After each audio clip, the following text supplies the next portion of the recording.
間遠啲嘅食肆，咁呢啲係咪影響咗佢哋嘅權益啊？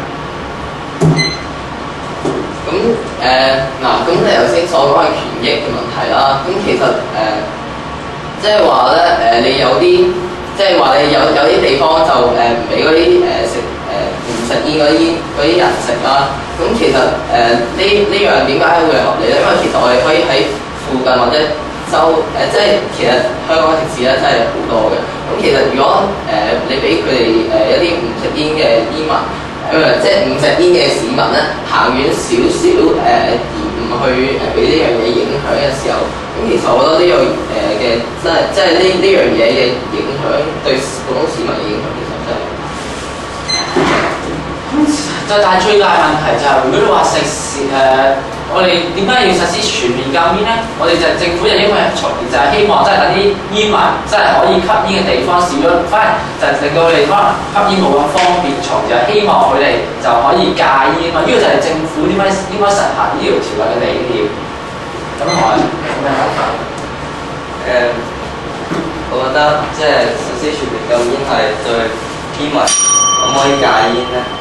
就係冇乜大幫助，因為嗰啲煙民都可以即係自己喺出邊食啦。咁其實都唔可以令到佢戒到煙，咁佢嘅健康仍然係會受到影響咯。有方同學咪自相矛盾咧？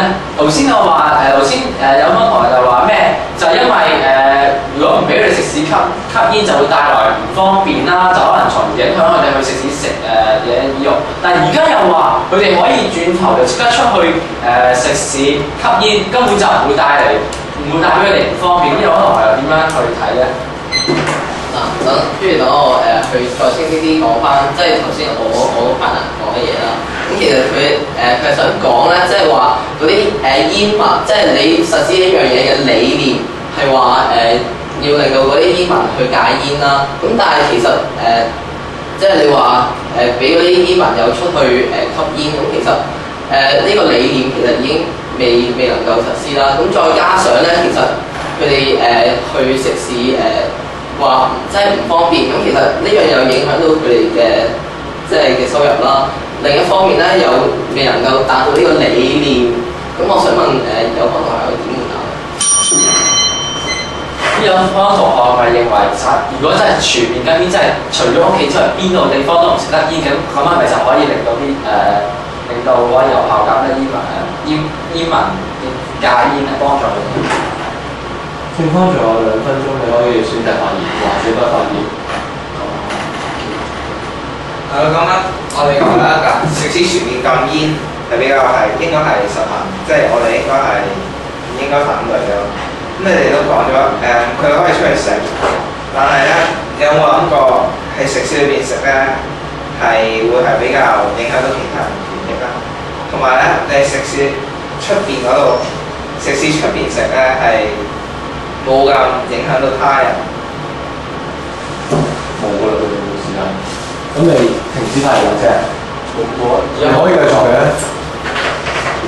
有方同學老師就話咩煙民話，如果將啲食肆變做全面吸煙啦，咁其實有方同學我唔明白佢哋咁樣係有咩目的？係咪想話俾啲煙民知，其實只要河水不犯井水，你哋都可以去即係吸煙。吸煙其實係應該係都係一個即係點講好咧？都係一個值得鼓勵嘅事。咁但係其實除咗咁，其實有冇諗過咧？而家啲食肆佢哋啲員工咧，你唔可以話佢哋強迫佢哋全面都吸煙。咁你話如果將啲員工啊、啲顧客全部都係吸煙嘅擺埋一齊，咁但係你諗香港煙民雖然都唔少，但係個比例都唔係話特別多。你咁唔通即係全香港得翻幾間可能真係呢啲設計俾呢啲全吸煙民嘅食肆？咁其實咁樣帶俾嗰啲煙民係咪比佢哋全面禁煙更加唔方便咧？因為你要知道，煙民去食肆食煙，其實佢哋係為咗即係可能係為咗品嚐啲美食，而唔係為咗吸煙㗎嘛。再加上咧，如果港府實施咗食肆全面禁煙咧，反而可以從一個正正面帶嚟一個明確嘅訊息，話俾人知吸煙其實係對呢個社會係無益，大家就嗰啲人應該禁煙，走啦。